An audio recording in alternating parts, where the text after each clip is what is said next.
sebelum bahas masalah khilaf, apalagi khilaf masalah fikih atau khilaf ijtihadiyah yang lebih tepat, iman dulu.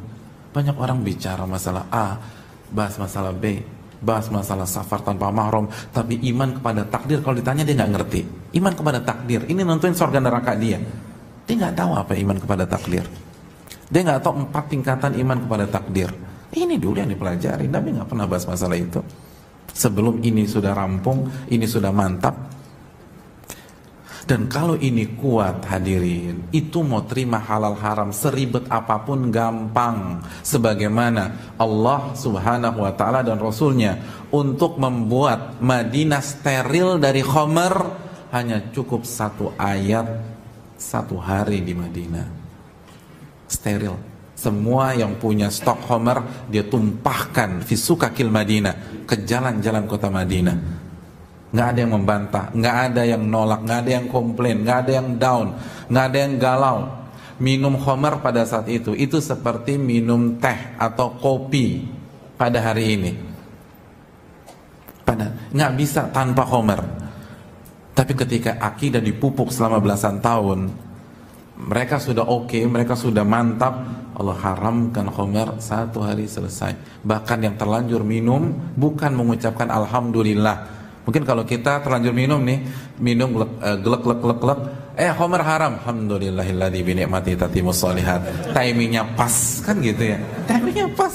Saya minum sebelum detik pertama diharamkan, tapi mereka masukkan jari telunjuk mereka ke dalam mulut, mereka muntahkan lagi. Padahal nggak haram, belum hujah, belum sampai, tapi nggak mau, khawatir, nggak mau dimuntahkan lagi.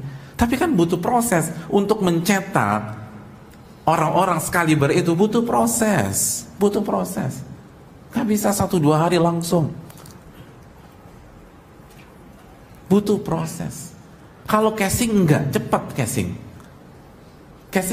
tinggal toko online bisa tuh, nggak usah keluar, nggak usah nyari ke butik atau nyari ke toko online, bisa besok antum ganti casing. Tapi ganti mental, memupuk iman itu tahunan. Sama kayak antum hobi bola, kalau yang penting jersey Messi bisa, tinggal beli aja bisa.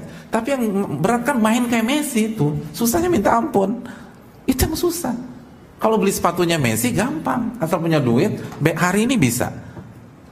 Casing gampang, hadirin. Yang susah tuh dalamnya, mentalnya, imannya, akidahnya, gaya hidupnya. Terus ngebuang gaya kita yang dulu yang rusak itu.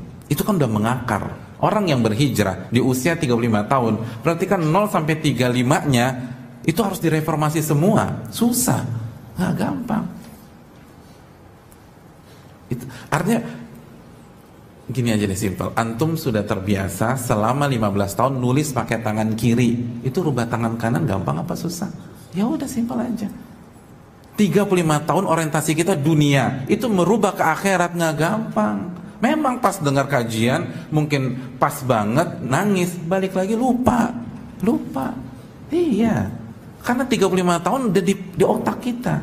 Sama kayak tangan. Iya, harus Nabi suka yang kanan dalam setiap perkara, berarti nulis juga Nabi suka yang kanan kalau begitu, hadis Bukhari. Tapi 15 tahun pakai kiri, ya Allah, susahnya minta. Ya kayak berat deh, Allah Ghafurur Rahim lah, pokoknya gampang. Kan gitu, balik lagi. Jadi butuh waktu, hadirin. Tapi memang kita pengen instan. Semua kita pengen instan. Dan kita dininak bobokan dengan konsep instan. Makanya makanan favorit antum apa? Iya udah, itu udah kelihatan dah. Suka kita sama yang instan. Tapi bagus nggak? Nggak ada yang instan bagus. Yang instan nggak ada yang bagus. Mau bicara apa? Nggak ada yang bagus. Semua harus proses. Semua harus proses. Apalagi kalau kita mau jadi orang-orang berproses. Makanya kan di dunia pemikiran, di dunia motivator, di luar sana kan ada teori 10.000 jam baru Anda jadi master. Kalau cuma latihan 1, 2, 3 jam nggak bisa Anda jadi master. 10.000 jam. Benang merahnya apa sih? Semua harus ada proses, pelan-pelan, sabar. Perjalanan jauh, Anda harus punya bekal. Dan lihat Nabi aja deh. Ini bukan teori Ustaz A, Ustaz B, Ustaz C. Lihat Nabi. Kalau Allah ingin turunkan seluruh Al-Quran untuk dipraktekkan di hari pertama di Gua Hira, apa susahnya bagi Allah? Tapi Allah ingin alamuk pelan-pelan, sabar. Karena ujian berat, jadi harus pelan-pelan. Kalau semuanya repot kita. Itu yang perlu kita camkan, hadirin. Pelan-pelan. Tapi bukan berhenti. Ya udah kalau gitu mulai pekan depan saya nggak hadir kajian lagi Pak Ustaz. Pelan-pelan. Loh, tetap berlari. Kan pelari maraton, lari. Tapi harus diseleksi, harus jelas, jangan semuanya dikejar. Semua Ustaz dikejar nggak bisa. Antum nggak akan pintar matematika kalau gaya antum mengejar seluruh pakar matematika di Jakarta. Stres antum. Semua dikejar. Untuk jadi pakar matematik, antum cari 1-2 pakar dan antum istiqomah belajar sama dia, baru jadi. Ya simpel aja, klub sepak bola sehebat apapun, kalau satu musim 5 pelatihnya kira-kira juara enggak? Enggak, bingung orang, ya Allah. Padahal itu pemain papan atas semua tuh, nggak diajarin dia bisa main, nggak diajarin dia bisa nendang. Tapi kalau diajarin sama banyak orang, bingung. Itulah ucapan dari Syekh Bakar Abu Zaid. Kata Syekh Bakar Abu Zaid, ulama besar yang sudah meninggal sekarang, rahimahullah, kata beliau, izdihamul ilmi fis sam'i mudillatul fahmi. Banyak mendengar dari banyak referensi, khususnya di awal-awal, itu justru bikin bingung pemahaman. Bingung kita. Seperti itu. Makanya guru kimia satu, guru matematika satu. Kalau 6 guru kimia ngajar antum 1 semester, antum bingung, bukan pintar. Dan bukan yang salah, bukan gurunya bermasalah, metodenya salah. Metodenya salah. Akhirnya nggak maju-maju. Tapi kalau lewat, kejar sana, kejar sini, kejar sana. Cari yang cocok dengan antum, yang punya kapasitas, lalu istiqomah dengan itu. Untuk misalnya satu disiplin ilmu, nanti disiplin ilmu yang lain cari yang kapasitas juga, lalu istiqomah sama beliau, lalu cari disiplin ilmu yang lain. Jelas, nggak semua di sweeping, dicari semua duduk, dapat pahala tapi nggak efisien. Dan kita nggak mengharamkan, sebagaimana antum sah-sah aja di 1 semester antum kasih 7 guru matematika untuk 1 kelas yang sama, tapi berhasil apa tidak? Allahu ta'ala alam bisawab. Hadirin yang dirahmati oleh Allah subhanahu wa ta'ala. Lalu yang terakhir, ilmu yang kita lakukan bertahap itu harus kita amalkan. Harus kita amalkan.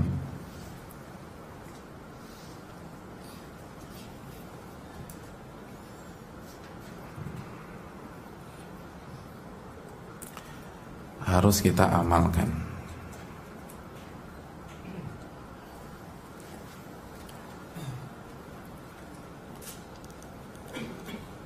Allah berfirman di dalam surat An-Nisa 66 tadi. Udah kita tulis ayat, kita sebutkan, tapi kita baca penggalan pertamanya. Sekarang kita lihat closing statementnya. Walau annahum fa'alu ma yu'adzuna bihi lakana khairan lahum wa ashadda tathbita.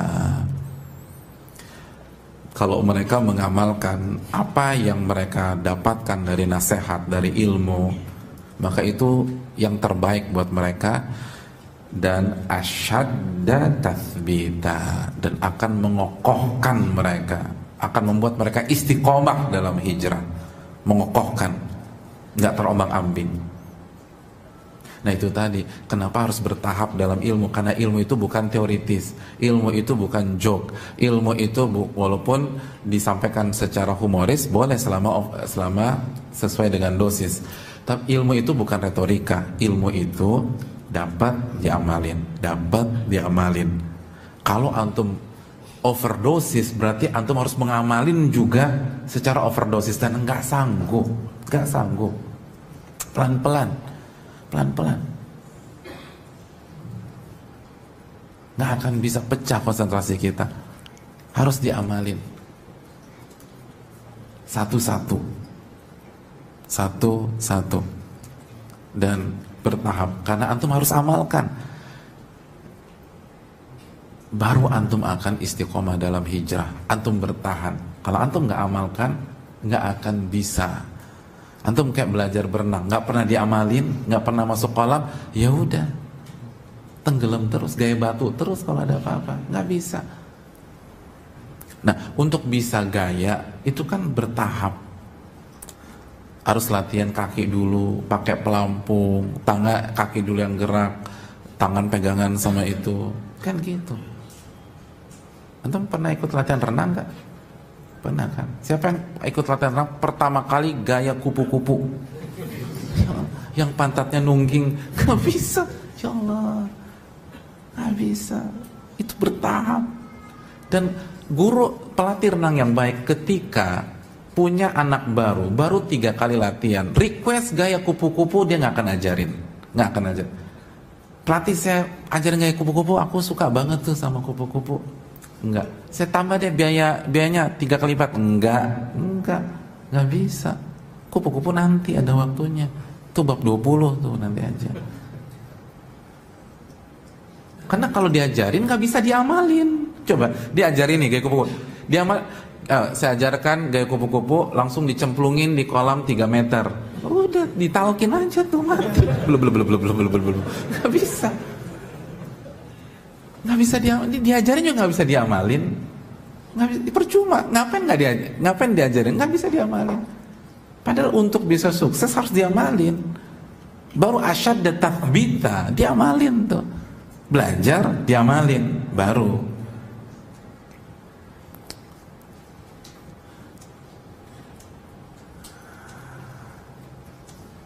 Diamalin itu penting.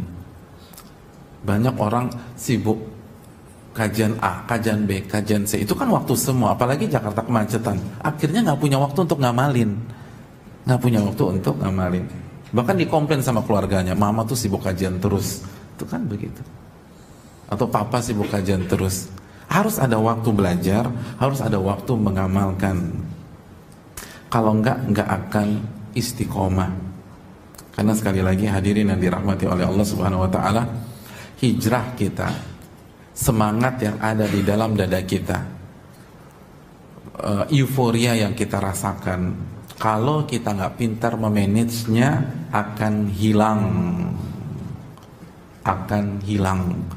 Antum catat surat An-Nahl ayat 94, fatazilla qadamum ba'da thubutiha.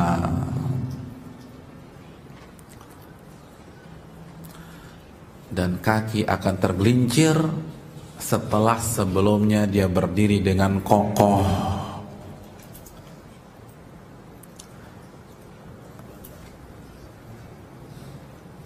Kaki tergelincir. Ini analogi yang Allah berikan kepada kita. Kaki tergelincir, padahal sebelumnya itu kuda-kudanya keren banget. Kuda-kudanya luar biasa. Tapi bisa tuh. Kalau nggak dijaga, tergelincir tuh kaki, kata Allah. Gimana nggak tergelincir? Tadi tuh An-Nisa 66. Belajar, diamalkan. Belajar, diamalkan. Belajar, diamalkan. Itulah kunci sukses hijrahnya para sahabat. Sebagaimana yang dikatakan Utsman bin Affan, kita dulu belajar sama Nabi 10 ayat 10 alat, 10 ayat 10 asyra ayat, 10 ayat 10 ayat. Wala yujawizuhunna, dan kita nggak akan melangkah ke ayat ke-11 sampai kita sudah amalkan ke-10 ayat tersebut. Pelan-pelan mereka. Itu yang buat mereka sukses. Pelan-pelan. Bertahap. Bertahap. Dan semua metode demikian. Banyak diantara antum suka ke gym untuk membuat one pack jadi six pack. Itu latihan selama 14 jam non-stop 1 hari, atau dipecah-pecah hadirin, pelan-pelan. Nah, berapa? 1 kali latihan berapa kali? Yang six pack siapa nih? Six pack. Sehari berapa jam latihan? Berapa sih? 2 jam. Pelan-pelan. Baru jadi. Nggak bisa. Saya semangat Ustaz, 14 jam. Nggak bisa. Tetap one pack. Karena kan otot kita harus istirahat juga. Semua yang overdosis tuh nggak bagus. Sholat subuh overdosis nggak bagus. Antum sholat subuh 3 rakaat sesat. Walaupun baca Al-Baqarah. Semua juga. Kalau proses antum overdosis nggak bagus. Hijrah antum overdosis nggak bagus. Itu yang perlu kita camkan. Dan yang terakhir hadirin yang dirahmati Allah, sebelum kita tutup dengan pertanyaan, prioritaskan diri kita sendiri sebelum ngurusin orang.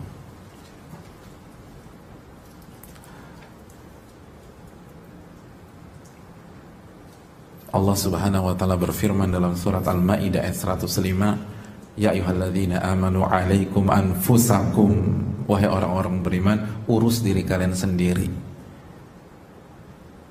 Sebelum ngurusin orang, urus diri kalian. Sebelum komenin orang, sebelum komenin saudara kita sesama muslim, urus diri kita dulu.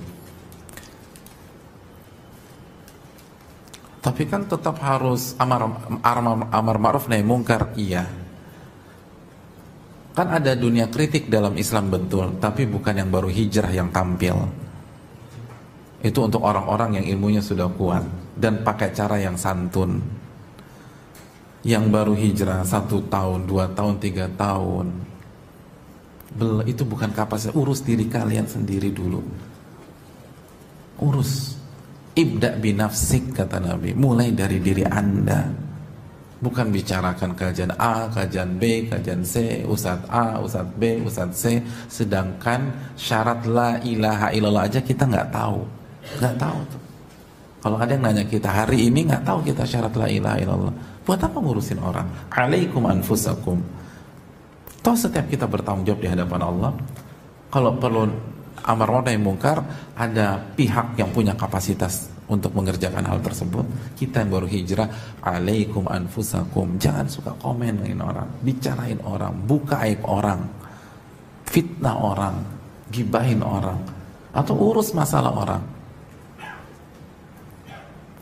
Antum nggak harus tahu seluruh problematika dakwah, nggak perlu. Antum nggak wajib tahu kondisi setiap ustadz. Misalnya gimana sih ustadz A nih, ustadz B, nggak perlu. Antum ditanya man rabbuka, udah tahu belum tuh man rabbuka? Wa madinuka, Islam udah ngerti belum? Nabi kita udah ngerti atau belum? Itu dulu. Konsep iman kepada malaikat ngerti atau enggak? Konsep iman kepada hari akhirat sudah paham atau belum? Itu yang pertama kali akan ditanya. Banyak kita gagal fokus dalam berhijrah karena sibuk ngurusin orang, padahal kita sendiri masih bermasalah. Jangan ngurusin orang sampai kita dulu on the track dan benar-benar tahu ilmunya. Benar-benar tahu ilmunya. Ini yang bisa disampaikan. Terima kasih, jazakallahu khairan. Kita buka sedikit sesi tanya jawab. Barang siapa ingin bertanya atau mengkoreksi, jika saya ada yang salah, saya berikan kesempatan. Wassalamualaikum warahmatullahi wabarakatuh.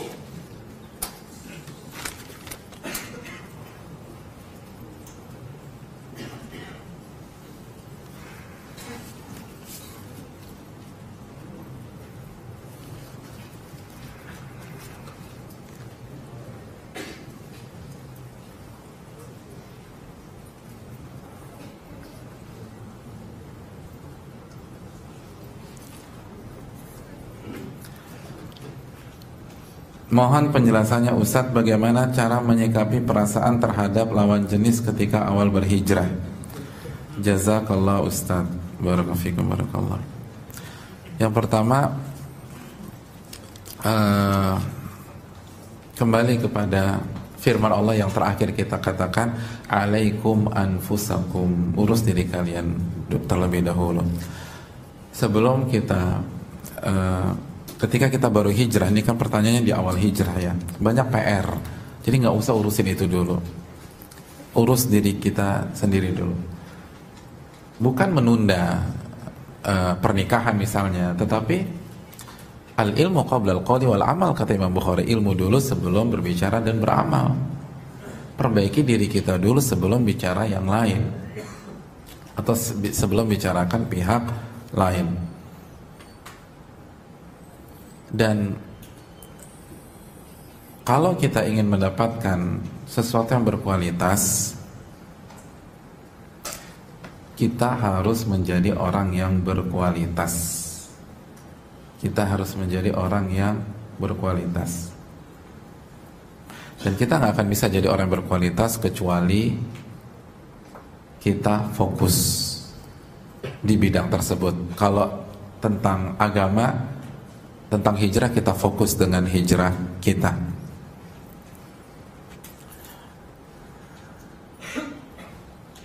Hadirin, ada ribuan, bahkan mungkin jutaan lulusan jenjang S1 melamar pekerjaan dan ditolak. Melamar pekerjaan dan ditolak. Dan banyak dari mereka pengangguran. Namun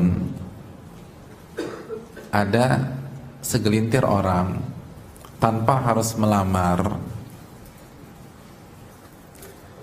tanpa harus buat CV, dia dilamar oleh perusahaan-perusahaan besar misalnya. Apa yang membuat beda dua fenomena tersebut? Kualitas. Jadi lawan jenis bagus, berarti yang bertanya normal. Iya kan? Tapi yang kedua, kalau kita sibuk mikirin lawan jenis, dan itu otomatis akan memperlambat kualitas, memperlambat hijrah kita, bahkan bukan memperlambat, membuat kita menurun.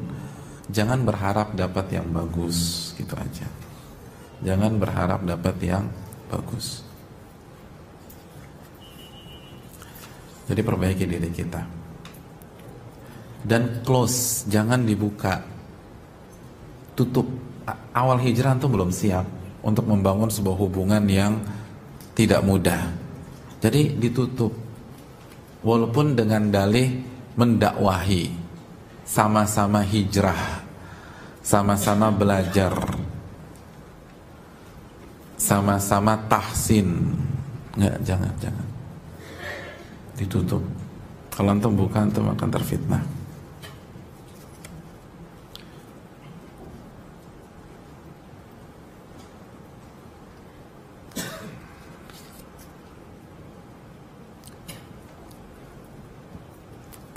Pertanyaannya, Assalamualaikum Ustadz. Waalaikumsalam warahmatullahi wabarakatuh.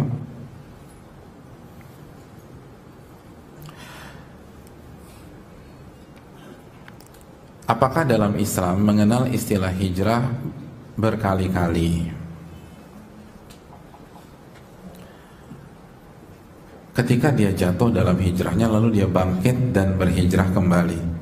Lalu bagaimana status seseorang jika pada saat jatuh dalam hijrah lalu ajal menjemput?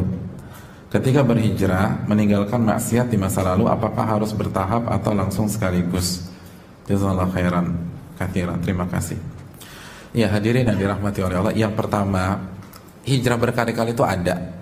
Gimana nggak ada? Allah yang berfirman tentang masalah itu dalam surat An-Nisa ayat 137. Allah berfirman, innal ladzina amanu thumma kafaru thumma amanu thumma kafaru thumma zdadu kufra lam yakunillahu liyaghfira lahum wala liyahdiyahum sabila. Sesungguhnya orang-orang yang beriman lalu kufur, lalu beriman lagi, lalu kufur. Coba lihat, beriman lalu kufur. Lalu apa kata Allah? Beriman lagi. Berarti ada berkali-kali enggak? Ada. Tsumma zdadu kufra. Lalu dia kufur lagi, dan pada saat itu Allah nggak sebutkan dia kembali kepada iman, tapi Allah katakan izdadu kufra, dia terus tambah parah kekufurannya. Itulah orang-orang yang Allah tidak akan ampuni dosa-dosanya dan Allah nggak akan kasih petunjuk lagi sama dia. Hadirin, konsepnya begini, jangan sampai terjatuh, jangan sampai terjatuh, karena kalau kita terjatuh setelah hijrah, untuk bangkit kedua kali beratnya minta ampun, lebih susah, lebih susah. Itu yang dijelaskan Al-Imam Ibnul Qayyim rahimahullah, dijelaskan Syekh Sulaiman Ar-Ruhaili dan para ulama yang lain. Analogi sederhana lah, antum hiking, antum naik gunung dan antum sampai di ketinggian berapa ratus meter, lagi naik gunung nih, di ketinggian 1500 meter. Di 1500 meter antum terjatuh, tergelincir, akhirnya mundur lagi ke 1000 meter. 1000 meter, 1000 kaki ya kalau gitu. 1000 kaki atau 1000 meter sih? Meter ya, 1000 meter. Jatuh lagi. Jadi antum udah sampai 1500 meter, tergelincir, jatuh lagi ke 1000 meter. Lalu antum bangkit, antum nggak mundur, antum bangkit. Antum berusaha mendaki lagi dari 1000 ke 1500 meter. Pertanyaan saya, mana yang lebih susah? Mencapai titik 1500 meter dari 1000 meter. Yang pertama atau yang kedua? Hah? Yang pertama atau kedua? Hah? Pertanyaan saya apa tadi? Jadi bingung, antum khilaf sih. Apa pertanyaan saya? Lebih mudah mana? Yang pertama apa yang kedua? Yang pertama. Kenapa? Karena yang kedua secara energi antum udah terkuras, antum lebih capek, terus antum udah luka-luka, mungkin ankle antum kena. Kira-kira begitulah analoginya. Kalau udah jatuh bangkitnya bisa, tapi lebih berat, lebih susah. Apalagi kalau berhasil 1500 jatuh lagi. Sebagian para ulama berdasarkan ayat ini nggak balik lagi, karena Allah katakan tsummazdadu kufra. Allah nggak akan ampuni dan Allah tidak akan kasih petunjuk jalan yang benar. Tapi sebagian yang lain mengatakan ada kemungkinan, tapi peluangnya tipis. Nasallallahu alaihi wasallam. Dan kalau meninggal dalam kondisi demikian, su'ul khatimah, meninggal dalam kondisi yang buruk. Semoga Allah mengampuni kita semua dan seluruh umat Islam. Ketika berhijrah, meninggalkan maksiat di masa, apakah harus bertahap atau langsung sekaligus? Jazakallahu khairan. Kalau kita katakan langsung sekaligus pun nggak akan bisa, nggak bisa. Antum bisa tinggalkan semua maksiat sekaligus? Nggak bisa. Dan lihat Nabi deh, lihat Allah, gimana Allah mencetak generasi terbaik yang bernama sahabat. Meninggalkan maksiatnya sekaligus? Enggak. Khamr diharamkan ba'da perang Uhud, bertahap. Karena nggak mungkin, bukan nggak mau, nggak mungkin, nggak bisa orang suruh meninggalkan semuanya dalam satu hari. Gak bisa. Itu tadi, bisa nggak antum sekali langsung pindah tangan kiri ke tangan kanan? Nggak bisa. Bertahap. Bertahap. Orang yang selalu keras, nada tinggi gitu ya. Misalnya orang Sumatera disuruh pakai gaya kraton Solo, bisa dalam satu hari? Nggak bisa. Nggak mungkin bisa. Semua harus bertahap.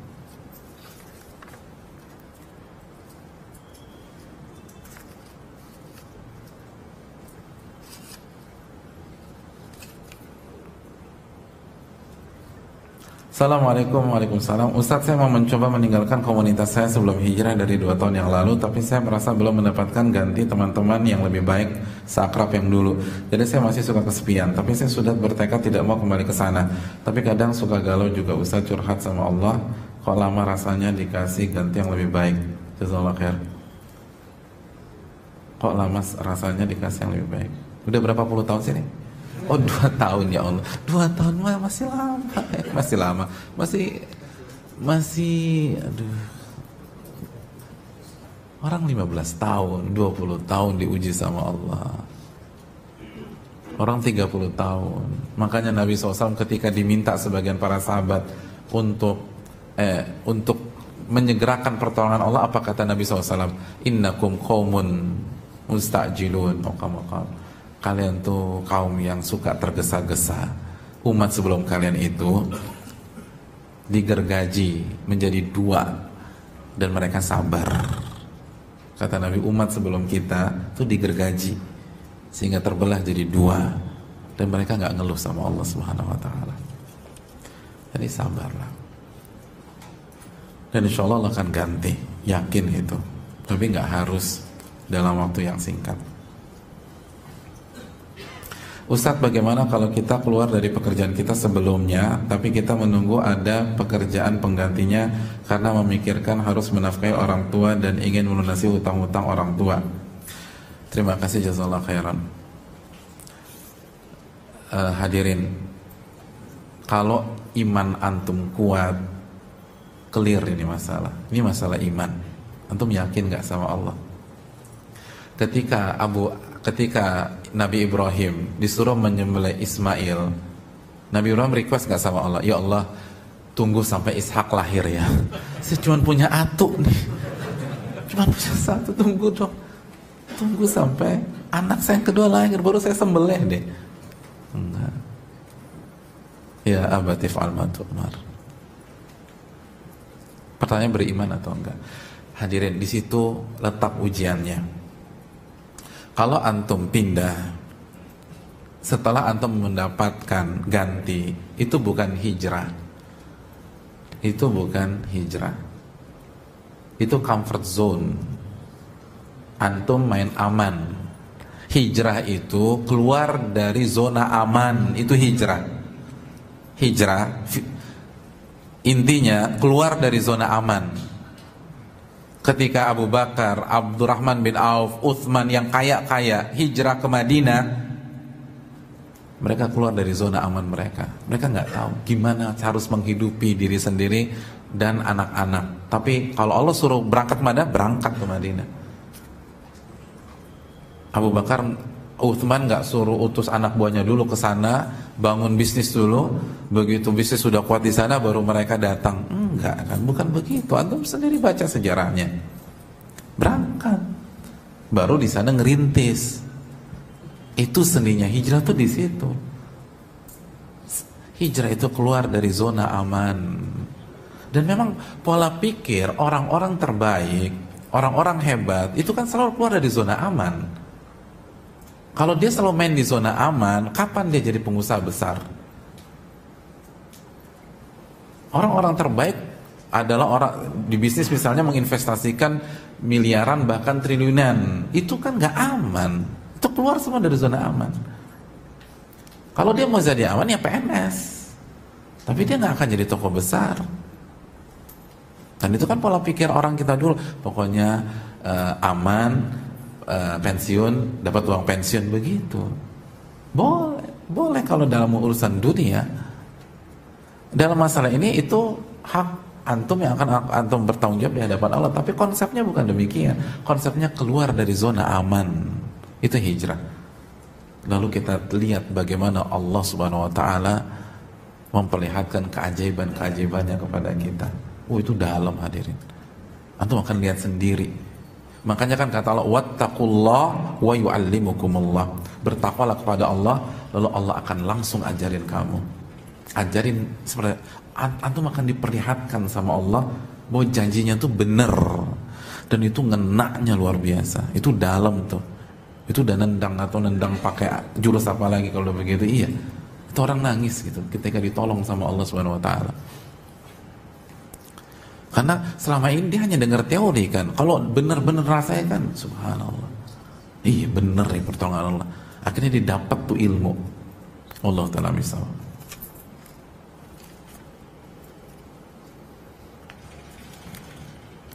Assalamualaikum warahmatullahi wabarakatuh. Ana mau bertanya, apakah seseorang yang awalnya terkenal dan setelah berhijrah tetap terkenal, apakah hal itu bisa disebut bonus dari Allah? Jazakallahu khairan. Ya, terima kasih, jazakallahu khairan.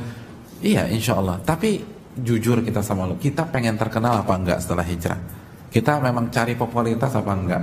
Abu Bakar terkenal sebelum hijrah, terkenal sebelum masuk Islam, dan begitu setelah Islam tambah terkenal lagi, tambah harum lagi namanya, diingat sampai hari ini dan terus sampai hari esok. Tapi beliau tidak cari popularitas, beliau tidak cari keterkenalan, beliau tidak ingin publikasi, tapi Allah angkat derajatnya. Allah angkat derajatnya. Dan itulah cara terkenal yang paling elegan. Abu Nuaim dalam Hilyatul Aulia mengatakan, man kariha syuhra ishtahar, barang siapa yang tidak suka popularitas, justru dia akan terkenal nantinya, tapi dengan cara yang elegan. Orang yang pola pikirnya kewajiban saya nggak peduli pujian dan apa yang saya kerjakan, dia akan terkenal nanti. Terkenal dia. Al-Mawardi nggak ingin terkenal, tapi terkenal juga sampai saat ini. Oleh karena itu hadirin yang dirahmati oleh Allah,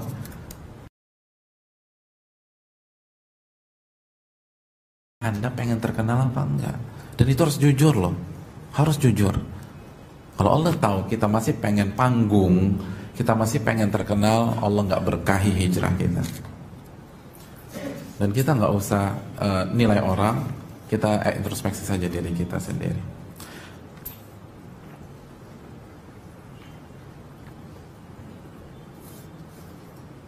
Assalamualaikum warahmatullahi wabarakatuh. Waalaikumsalam warahmatullahi wabarakatuh. Bagaimana kalau dalam grup WA alumni SD, SMP atau SMA banyak hal yang tidak bermanfaat, kemudian bercampur dengan ikhwan atau akhwat anggotanya, sedangkan saya sedang proses hijrah mencari ridha Allah, saya mau live. Kalau menurut Ustadz bagaimana ya baiknya? Mohon petunjuk dan solusinya saja. Sallallahu alaihi wasallam. Balil insanu ala nafsi basira, orang lebih tahu tentang kondisi dia dan paling tahu tentang kondisi grup. Kalau grupnya lebih banyak mudaratnya untuk diri dia, nggak ada masalah dia live, tapi dia pakai cara yang santun, minta izin, terus mohon maaf karena ada hal yang harus difokuskan pada saat ini. Jadi maksudnya fokus untuk hijrah. Baru dia tetap jalin hubungan baik dengan teman-temannya sesuai dengan rambu-rambu syar'i. Jadi misalnya jaga hubungan sama yang, kalau ikhwan sama yang laki-laki aja, kalau akhwat sama yang perempuan aja, tanpa harus mengikuti dinamika di sebuah grup. Mungkin itu.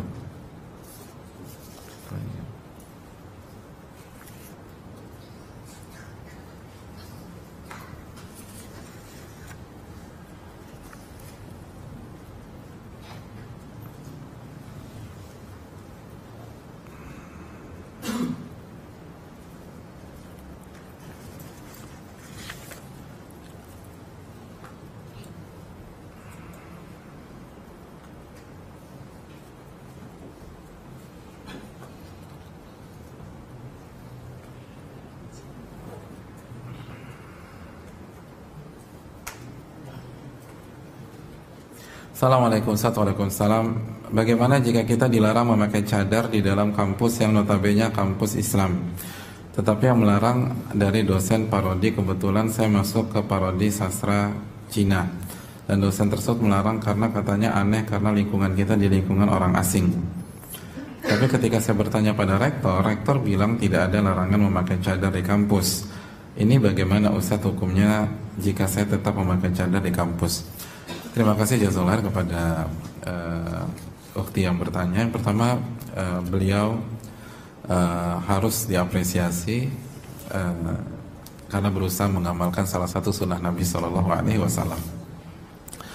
Itu yang pertama. Yang kedua, kembali ke hukum cadar yang kita yakini. Kita tahu hukum cadar itu khilaf para ulama. Khilaf para ulama. Ada yang mewajibkan seperti secara singkat ya, masalah ini agak panjang tapi secara global aja, diantaranya madhab Hanabilah, madhab Imam Ahmad, dan sebagian para ulama seperti madhab Syafi'i dan lain sebagainya mengatakan hukumnya sunnah. Hukumnya sunnah. Nah sekarang menurut ukhti atau menurut seorang wanita yang bersinggungan dengan masalah ini, cadar menurut keyakinannya sesuai dengan ilmunya apa hukumnya? Kalau dia meyakini wajib, maka tidak ada nego. Karena la ta'ata li makhlukin fi ma'siyati khaliq. Tidak ada ketaatan kepada makhluk dalam bermaksiat kepada Allah.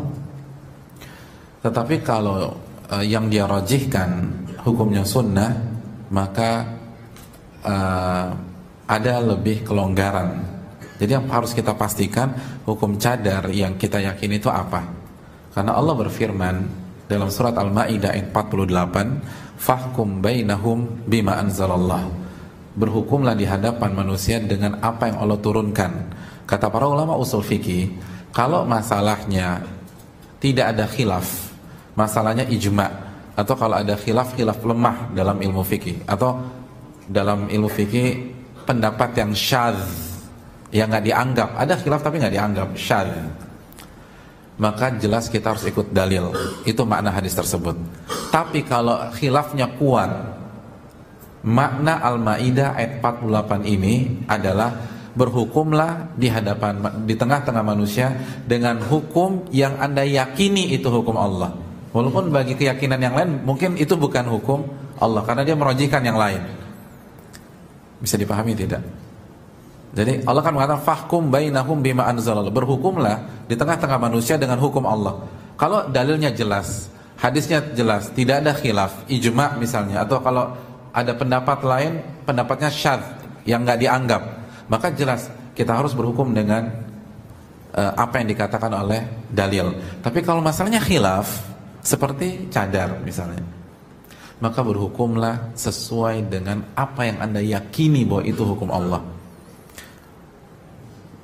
Kalau misalnya saya ditanya dengan keterbatasan ilmu saya, sampai detik ini saya meyakini bahwa hukum cadar itu tidak wajib. Maka kalau ditanya, seseorang bisa dibuka. Karena konsekuensi mengatakan cadar tidak wajib, boleh dibuka, boleh pakai, atau boleh buka tutup. Iya apa tidak? Jadi keliru orang mengatakan buka tutup itu nggak istiqomah. Sebagai konsekuensi untuk mengatakan sholat duha itu sunnah, bisa dikerjakan, bisa tidak. Kalau tidak berdosa nggak?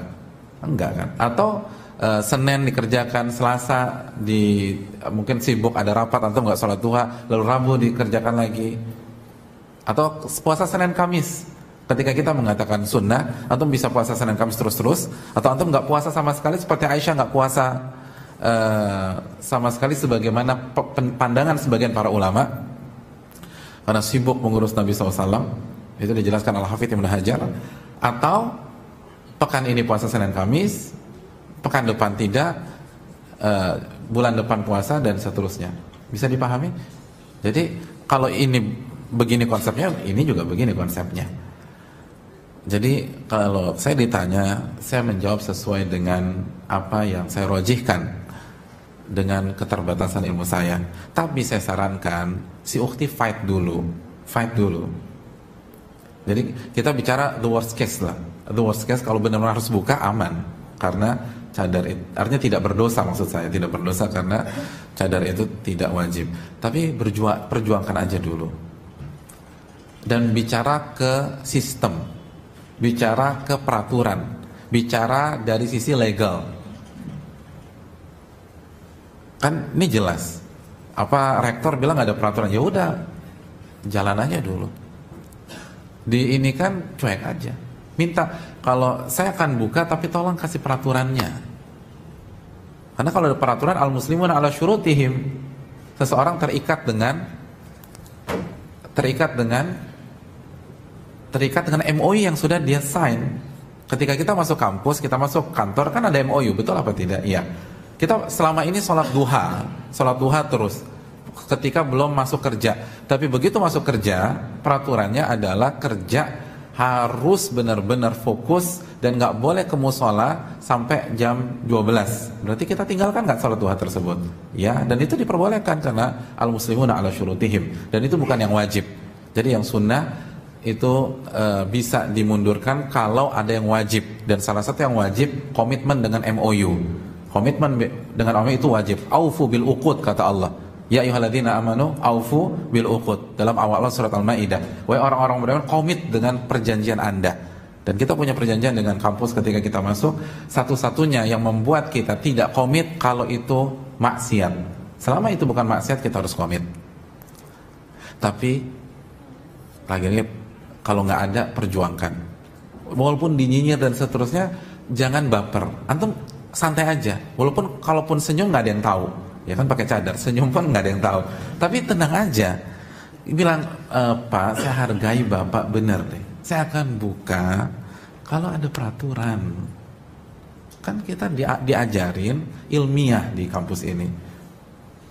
Salah satu fungsinya kita kuliah apa sih? Kan membangun pola pikir, paradigma berpikir itu penting. Walaupun seringkali kita kerja tidak sesuai dengan apa yang kita pelajari di kampus, tapi tetap saja lulusan S1 secara umum, nggak seseluruhnya, itu beda dengan lulusan SMP atau SMA. Kenapa? Bangun paradigma berpikir itu penting. Oleh karena itu, fight terus selama nggak ada peraturan. Saran saya begitu. Dan sekarang latihan lah. Ini jadi anggap aja ini tes the water mental, dah. Maju terus deh. Harus diperjuangkan. Jadi walaupun kita bisa meyakini sunnah, selama nggak ada alasan, maju aja terus. Karena kalau dikit-dikit ditekan kita nyerah, dikit-dikit kita nyerah, kesian mental kita ke depan. Masalah hidup kita setelah kita lulus dari bangku kuliah itu lebih kompleks, lebih banyak, lebih ribet. Kalau kita nggak terlatih dari awal, susah. Jadi saran saya, fight dan bertawakal kepada Allah. Insya Allah Allah akan kasihkan jalan keluar. Saya rasa cukup. Terima kasih, jazakallahu khairan. Banyak faedah yang saya dapatkan di majelis kali ini. Semoga Allah memberikan manfaat juga bagi kita semua. Dan apabila ada yang benar, itu datangnya dari Allah dan Rasul. Kalau salah, jelas itu dari pemateri dan karena kekhilafannya dan dari syaitan. Buang saja apa yang saya katakan dan ikutilah sunnah Nabi SAW. Dan sekali lagi hadirin yang dirahmati Allah, semoga Allah memberikan kita keistiqomahan dalam hijrah kita, hijrah yang tidak ada kegelincirannya, dan terus berdoa kepada Allah Jalla wa'ala. Dan selepas kajian ini saya ingatkan, perbanyak doa Rabbana taqabbal minna, minta kepada Allah agar Allah menerima amal ibadah kita, menerima kajian kita, menerima talabul ilmi kita, dan kita dianugerahi ilmu yang bermanfaat dan bukan hanya ilmu secara teori. Yang terakhir sebelum kita tutup, di sini ada hadiah. Ada berapa nih? Ada 5. Banyak. Saya kasih 2 pertanyaan, lalu dilanjutkan sama panitia yang kasih pertanyaan berikutnya ya. Pertanyaan yang pertama, sebutkan isi kajian saya. 2 jam berarti. Enggak bercanda. Allah menyatakan ternyata hijrah yang kokoh pun kalau tidak di-manage bisa tergelincir. Surat apa, ayat berapa? Panitia, antum yang tunjuk. Biar kalau ada apa-apa komplainnya sama antum.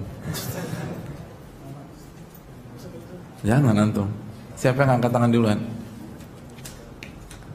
Hah?